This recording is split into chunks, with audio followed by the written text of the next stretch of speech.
सबको यथा योग्य नमन। मैं आत्म परिचय 429 भाग लेकर के आपके सामने उपस्थित हुआ हूँ। देवी भागवत महापुराण एकादश अध्याय लेकर आया हुआ हूँ। इसमें त्रिदेवियों द्वारा माता जगदम्बिका की स्तुति करना नामक भाव और स्वभाव और प्रभाव को प्रस्तुत करने के लिए मैं उपस्थित हुआ हूँ। आइए माता जगदम्बा को शंख ध्वनि द्वारा प्रणाम करते हैं।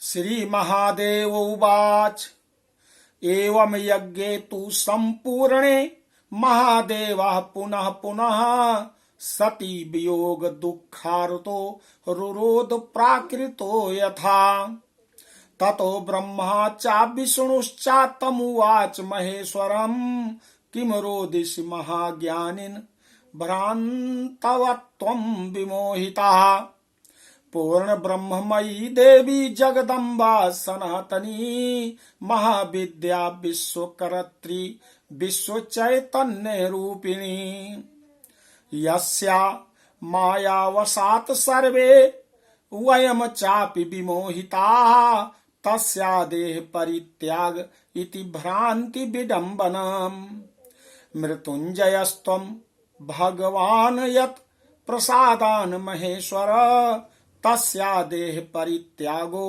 मोहमात्रं न वात्सवम् तस्या देह परित्यागो मोहमात्रं न वास्तवम् वयं त्रयस्तु पुरुषास् तस्या एव हि मूर्तयः एषा तु तव निन्दा न तस्या निन्दा प्रजायते तन्निन्दा तु महापाप जनिका परमेश्वर यस्य संजायते पापं सा तं त्यजति निश्चितम् धर्मिष्ठं सा महादेवी जहाति कदाचन अधर्मिणः परित्यागे न पित्रादि विवेचन विद्यते अस्या धर्ममात्रं संबंधो न तु लौकिकः धर्मं यः कुरुते सोऽस्या पिता माता च बान्धवः अधर्मकारी परमः शत्रुरेव न बान्धवः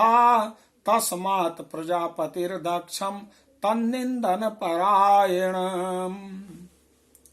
महादेव जी कहते हैं, इस प्रकार यज्ञ के संपूर्ण होने पर सती के वियोग से दुखी शिव साधारण मनुष्यों के समान बार बार रुदन करने लगे।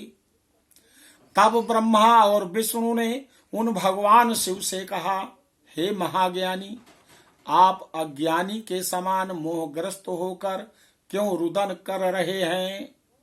वह देवी जगदम्बा तो सनातन पूर्ण ब्रह्म स्वरूपा है, वह ही महाविद्या है, समस्त विश्व की सृष्टि करने वाली है और सर्व चैतन्य स्वरूपिणी है, जिनकी माया के प्रभाव से संपूर्ण संसार तथा हम सभी विमोहित हैं। उनके द्वारा शरीर छोड़ने की बात तो भ्रांति पूर्ण विडंबना ही है।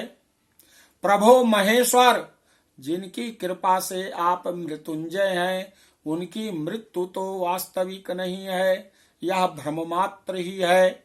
हम तीनों पुरुष ब्रह्मा विष्णु महेश भी उन्हीं के स्वरूप हैं। इस बात से अर्थात भगवती को मृत मानकर प्राकृत पुरुष की भांति विलाप करने से आप ही की निंदा ध्वनि तो होती है, उनकी नहीं। परमेश्वर उन भगवती की निंदा घोर पाप को उत्पन्न करने वाली है। जिसके द्वारा इस प्रकार पाप होता है उसका वह निश्चय ही त्याग कर देती हैं।